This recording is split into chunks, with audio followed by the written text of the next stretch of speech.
Selamat datang di ruang SGD. Pada video kali ini, kita akan bahas tentang sistem kerja pada jantung. Nah, jadi sistem sirkulasi itu memiliki 3 komponen. Yang pertama adalah jantung. Jantung adalah sebagai pompa yang memberi tekanan pada darah untuk mengalirkan darah ke jaringan. Kemudian ada pembuluh darah. Pembuluh darah ini adalah saluran untuk mengalirkan darah dari jantung ke semua bagian tubuh. Nah, di ujungnya dia akan membentuk kapiler yang fungsinya untuk pertukaran nutrien antara sel dengan darah. Nah, darah yang ada di pembuluh darah ini adalah sebagai medium pengangkut tempat larutnya bahan-bahan seperti oksigen, CO2, nutrien, zat sisa, elektrolit, dan juga hormon. Nah, di sini ada 2 jenis sirkulasi. Ada sirkulasi pulmonal dan ada sirkulasi sistemik. Sirkulasi pulmonal atau sirkulasi paru ini terdiri dari pembuluh darah yang mengangkut darah antara jantung dan paru. Sedangkan sirkulasi sistemik itu terdiri dari pembuluh darah yang mengangkut darah antara jantung dengan sistem-sistem yang lain. Nah, sirkulasi paru ini secara bersamaan mengalirkan darah ke paru kanan dan juga ke paru kiri. Begitu juga dengan sirkulasi sistemik, itu secara bersamaan akan mengalirkan darah ke organ bagian atas dan ke organ bagian bawah. Selanjutnya, kita akan membahas tentang perbandingan antara pompa jantung sisi kanan dan sisi kiri. Jadi, jantung itu adalah suatu organ tunggal, tetapi antara sisi kanan jantung dan sisi kiri jantung itu berfungsi sebagai 2 pompa yang terpisah. Nah, di sini kita bisa melihat ada beberapa perbedaan dan juga kesamaan antara pompa jantung sisi kanan dan sisi kiri. Kita lihat dari jumlah darah yang dipompa, di mana pada jantung sisi kanan dan sisi kiri itu memiliki volume yang sama. Tapi ada perbedaan nih dari resistensi tekanan dan juga ototnya. Resistensi dari pompa sisi kanan itu lebih rendah daripada sisi kiri. Kenapa? Karena sisi kanan itu dia memompa darah ke paru-paru, sedangkan sisi kiri itu memompa darah ke sistemik. Sehingga resistensi dari pompa jantung sisi kiri itu lebih tinggi daripada sisi kanan. Kemudian dari tekanannya, tekanan dari pompa jantung sisi kanan itu juga lebih rendah daripada sisi kiri, karena tadi resistensinya itu lebih rendah sehingga tekanan yang dihasilkan juga akan lebih rendah. Kemudian ototnya, otot dari bagian jantung sisi kanan itu lebih tipis daripada sisi jantung yang kiri, karena yang sisi kanan itu lebih tekanannya lebih rendah daripada yang sisi kiri untuk memompa darah, sehingga dibutuhkan otot yang lebih tebal pada sisi yang kiri. Selanjutnya, kita akan bahas tentang aliran darah. Nah, jadi prosesnya adalah ketika darah itu kembali dari sirkulasi sistemik, maka darah akan masuk ke atrium kanan melalui 2 vena cava besar, yaitu vena cava superior dan vena cava inferior. Nah, darah ini itu mengandung banyak CO2 karena oksigen itu dilepaskan di jaringan. Nah, darah yang terdioksigenasi ini akan masuk ke ventrikel kanan, kemudian akan dipompa ke arteri pulmonaris. Arteri pulmonaris itu memiliki 2 cabang, yaitu yang ke paru kanan dan ada yang ke paru kiri. Nah, di paru nanti akan terjadi pertukaran antara oksigen dan CO2. Nah, darah yang mengandung oksigen akan dibawa oleh vena pulmonaris untuk kembali ke jantung. Darah ini akan masuk ke atrium kiri, kemudian ke ventrikel kiri, kemudian akan dipompa keluar melalui aorta. Nah, aorta akan bercabang menjadi arteri, kemudian akan mengalirkan darah ke jaringan. Nah, di situ akan jadi pertukaran lagi antara oksigen dan CO2. Nah, darah yang banyak CO2 ini akan dibawa oleh vena untuk kembali ke atrium kanan. Nah, jadi ini adalah urutan dari proses aliran darah. Nah, dari aliran darah tersebut, kita bisa mengetahui bahwa darah itu mengalir melalui jantung dalam satu arah yang tetap. Jadi dari vena, kemudian masuk ke atrium, ke ventrikel, kemudian ke arteri. Nah, arah yang tetap ini itu adalah peran dari 4 katup jantung, yang dia akan membuka dan menutup ke satu arah. Nah, kenapa dia bisa membuka dan menutup ke satu arah? Itu karena adanya perbedaan tekanan. Dimana ketika ada tekanan yang lebih besar di belakang katup, maka katup akan terbuka ke depan. Nah, ketika ada tekanan di depan katup yang lebih besar, maka katup akan tertutup. Nah, tapi kenapa tidak membuka ke arah yang berlawanan ketika ada tekanan yang lebih besar di depan katup? Itu karena adanya chorda tendinea. Di mana chorda tendinea ini itu melekat ke otot-otot papilaris di permukaan ventrikel, di mana ketika ventrikel itu dia berkontraksi, maka otot papilaris ini juga berkontraksi, sehingga dia akan menarik chorda tendinea dan menghambat si katup AV ini untuk dia bergerak berlawanan arah. Jadi, jantung itu memiliki 4 katup. Ada 2 katup yang menghubungkan antara atrium dengan ventrikel, ada 2 katup yang menghubungkan antara ventrikel dengan arteri. Nah, katup yang menghubungkan antara atrium dengan ventrikel kita sebut sebagai katup atrioventrikular atau katup AV. Nah, katup AV kanan itu kita sebut sebagai trikuspid karena dia memiliki 3 katup. Sedangkan AV kiri itu kita sebut sebagai bikuspid karena dia memiliki 2 katup. Atau kita juga bisa menyebutnya sebagai katup mitral. Nah, proses pembukaan dan penutupan dari katup AV ini adalah dia akan membuka ketika tekanan di atrium itu lebih besar daripada tekanan di ventrikel. Sehingga darah di atrium itu akan masuk ke ventrikel. Nah, ketika darah itu masuk ke ventrikel, maka tekanan di ventrikel itu akan lebih besar daripada tekanan di atrium, sehingga katup AV ini akan menutup. Nah, kemudian katup yang menghubungkan antara ventrikel dengan arteri itu kita sebut sebagai katup semilunar, karena katupnya ini dia berbentuk bulan sabit. Nah, proses pembukaan dan penutupan dari katup semilunar ini, di mana dia akan membuka ketika terjadi kontraksi dari ventrikel. Ketika darah sudah ada di ventrikel, maka dia akan dipompa keluar, terjadi kontraksi, maka si katup semilunar ini akan membuka. Karena tekanan di ventrikel itu lebih besar daripada tekanan di arteri atau di aorta. Nah, ketika darah itu sudah keluar, maka tekanan di aorta itu akan lebih besar daripada tekanan di ventrikel, sehingga katup semilunar ini akan menutup. Yang perlu kita ketahui juga adalah berkas otot jantung itu dia tersusun secara spiral. Sehingga ketika jantung itu berkontraksi, maka otot jantung ini akan memeras darah dari apeks, kemudian ke dasar, ke tempat arteri-arteri besar ini keluar. Nah, tiap sel otot jantung itu saling berhubungan membentuk suatu serat yang bercabang-cabang, di mana sel-sel yang berdekatan itu dihubungkan oleh diskus interkalaris. Nah, di dalam diskus interkalaris ini ada 2 jenis taut, ada desmosom dan juga ada taut celah. Nah, desmosom itu fungsinya adalah untuk menyatukan sel-sel otot jantung. Sedangkan taut celah itu adalah untuk menyebarkan potensial aksi antara satu sel jantung ke sel yang lain.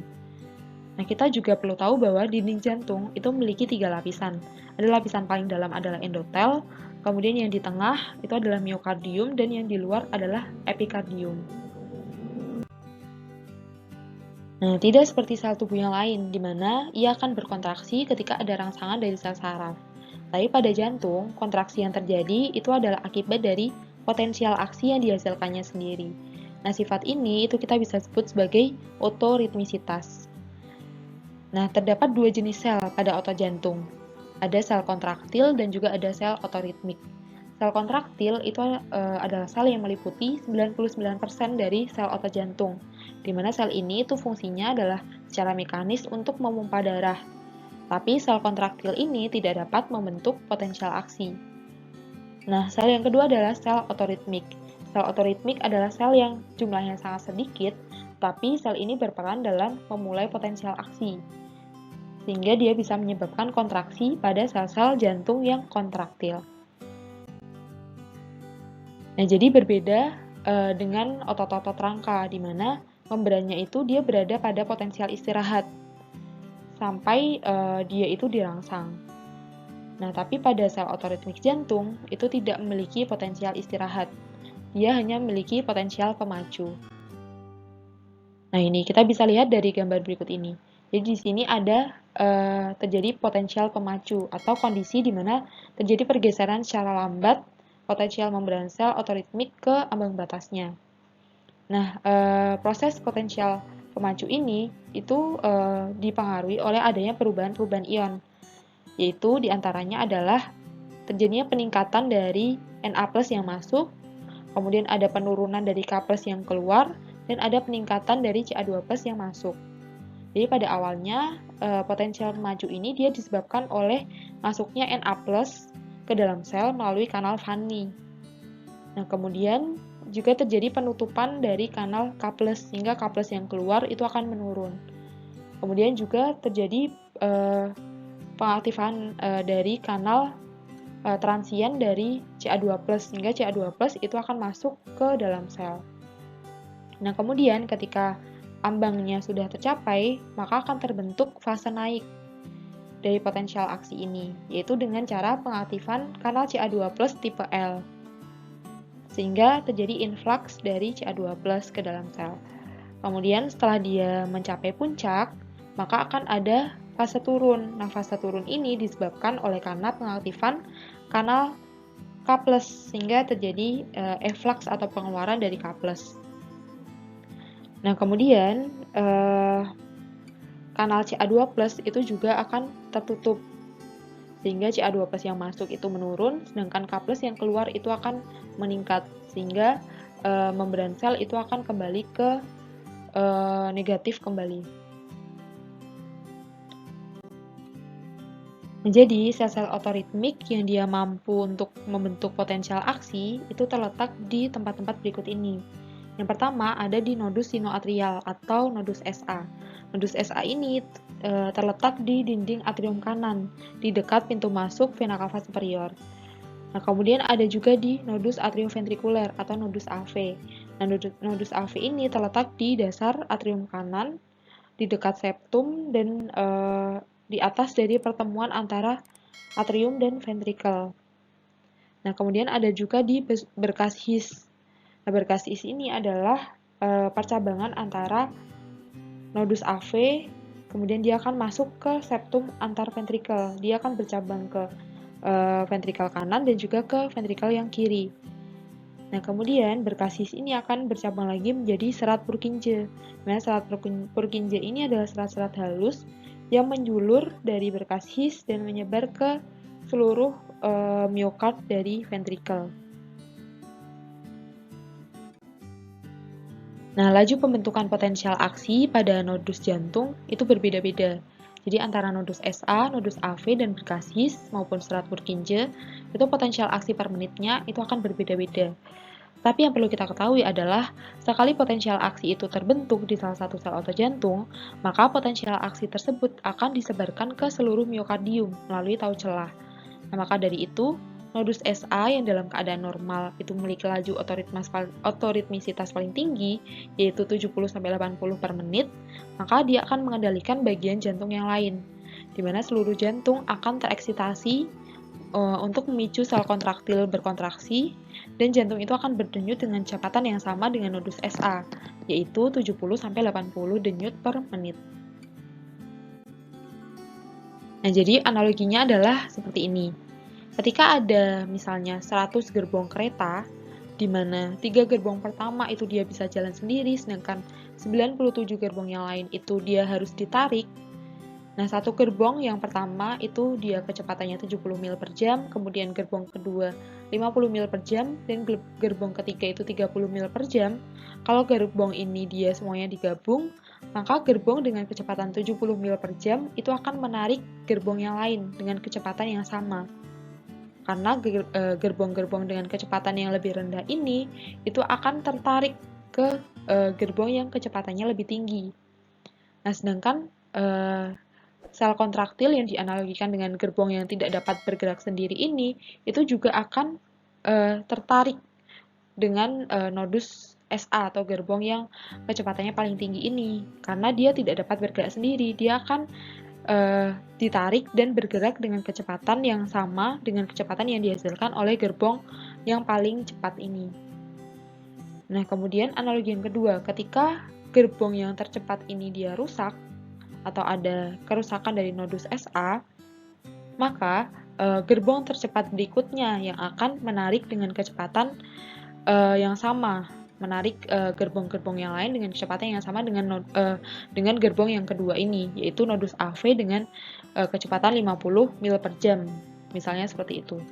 Nah, kemudian analogi yang ketiga, misal ada nodus yang dia rusak, nodus di tengah yang dia rusak, di mana nodus ini itu akan menghambat penyaluran impuls antara nodus yang pertama dengan nodus yang kedua. Nah, makanya ketika ada hambatan, misal ada nodus AV yang rusak di sini, maka atrium itu dia akan tetap berdenyut dengan kecepatan 70 denyut per menit, sesuai dengan nodus SA. Nah, ventricle itu akan berdenyut dengan kecepatan 30 denyut per menit sesuai dengan serat Purkinje. Karena antara atrium dan ventrikel di sini terpisahkan. Dia ada hambatan penyaluran impuls sehingga dia akan bergerak dengan kecepatan masing-masing. Nah, ini yang disebut dengan blokade jantung. Nah, kemudian ada kondisi juga ketika ada suatu bagian jantung yang dia memiliki kecepatan yang lebih tinggi daripada nodus SA. Misalnya di sini adalah serat Purkinje yang dia terkadang menjadi sangat pekarangsang, di mana dia akan bergerak 140 mili per jam contohnya. Sehingga dia lebih cepat daripada gerbong nodus SA ini. Nah, sehingga yang terjadi gimana? Maka potensial pemicu itu akan pindah ke fokus ektopik ini, masuk ke dia akan berpindah dari nodus SA ke serat Purkinje, sehingga kecepatan jantung itu akan meningkat mengikuti dari serat Purkinje ini. Nah, setelah kita bahas proses pembentukan potensial aksi tadi dari sel otoritmik, maka selanjutnya kita bahas tentang proses kontraksi yang terjadi di sel kontraktil jantung. Jadi tidak seperti membran sel otoritmik, di mana membran sel pada kontraktil jantung ini dia memiliki keadaan istirahat. Dia ada keadaan istirahat sebesar minus 90 mV. Sehingga dia itu akan naik ketika dia tereksitasi oleh impuls. Nah, ini ketika proses yang terjadi adalah saat dia fase naik, maka membran ini akan dengan cepat berbalik ke nilai yang positif, yaitu sekitar plus 20 sampai plus 30 mV. Nah, peningkatan ini itu disebabkan karena adanya pengaktifan dari kanal Na+, sehingga Na+ itu bisa masuk dengan cepat ke dalam sel. Nah, pada puncak dari potensial aksi, Na+ yang masuk ini akan turun. Kemudian pada puncak potensial aksi ini, dia akan terjadi efflux pada K+. Kanal K+-nya akan terbuka sehingga K+ yang ada di dalam sel itu akan keluar. Nah, ketika terjadi efflux K+ yang cepat dan terbatas, ini akan menyebabkan repolarisasi yang kecil.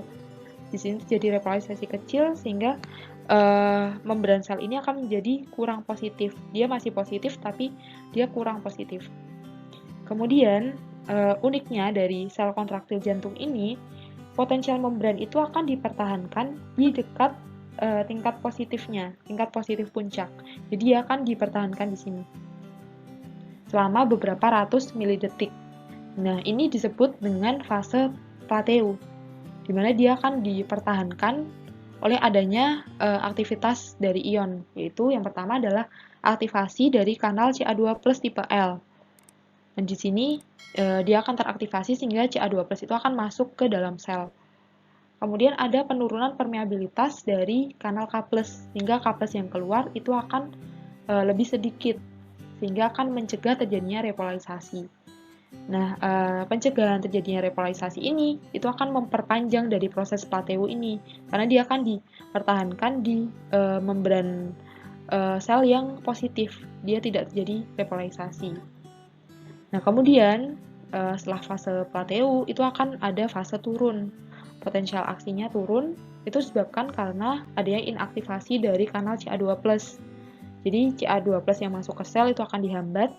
Kemudian ada peningkatan dari permeabilitas K+, sehingga K+ itu akan difusi keluar secara cepat, sehingga yang terjadi adalah membran sel itu akan kembali ke fase istirahat. Nah, jadi bagaimana proses kontraksi yang terjadi pada sel kontraktil jantung? Nah, jadi di sel kontraktil jantung, kanal Ca2+ itu dia terletak di tubulus T. Jadi di membran sel itu ada yang namanya tubulus T. Di mana Ca2+ ini akan berdifusi ke dalam sitosol dengan menembus membran tubulus T sewaktu potensial aksi. Nah, sehingga dia akan masuk Ca2+-nya dari CES, dari ekstrasel ke dalam intrasel melalui kanal Ca2+ tipe L. Nah, Ca2+ yang masuk ini itu akan menstimulasi terjadinya pelepasan sejumlah Ca2+ yang ada di retikulum sarkoplasma. Jadi di retikulum sarkoplasma itu ada vesikel-vesikel yang berisi Ca2+. Nah, ketika Ca2+ dari luar itu masuk, maka Ca2+ yang ada di vesikel itu akan terlepas. Nah, Ca2+ ini akan terjadi peningkatan tadi, karena ada yang masuk dan ada pelepasan dari vesikel-vesikel Ca2+, sehingga Ca2+ di sitosol akan meningkat. Nah, Ca2+ ini sama kayak di otot rangka, dia akan berikatan dengan kompleks troponin tropomyosin. Kemudian akan terjadi jembatan silang antara filamen tebal dan filamen tipis. Kemudian si filamen tipis akan masuk ke filamen tebal dan terjadi kontraksi dari sel-sel otot kontraktil dari jantung. Nah, sel otot jantung itu dia memiliki periode refraktor yang dia lebih lama daripada sel otot rangka, di mana pada periode refraktor ini dia tidak dapat membentuk potensial aksi. Yang kedua, sebelum membran dari sel otot kontraktil ini dia selesai dari potensial aksi yang pertama. Jadi periode refraktor ini itu disebabkan karena tadi memanjangnya dari fase plateu tadi, di mana yang terjadi adalah sel otot jantung itu dia tidak dapat dirangsang hingga kontraksi pada sel otot jantung itu selesai. Nah, hal ini itu dia berguna karena adanya pemumpaan darah oleh jantung yang memerlukan periode kontraksi atau periode pengosongan darah dari jantung, dari ventrikel, dan juga dia memerlukan relaksasi atau pengisian. Jadi ketika setelah kontraksi darah dikeluarkan, maka akan terjadi pengisian saat relaksasi. Jadi makanya dia dibutuhkan periode refraktor yang lebih panjang daripada sel-sel otot rangka. Nah, jadi segitu aja untuk video kali ini. Thank you for watching.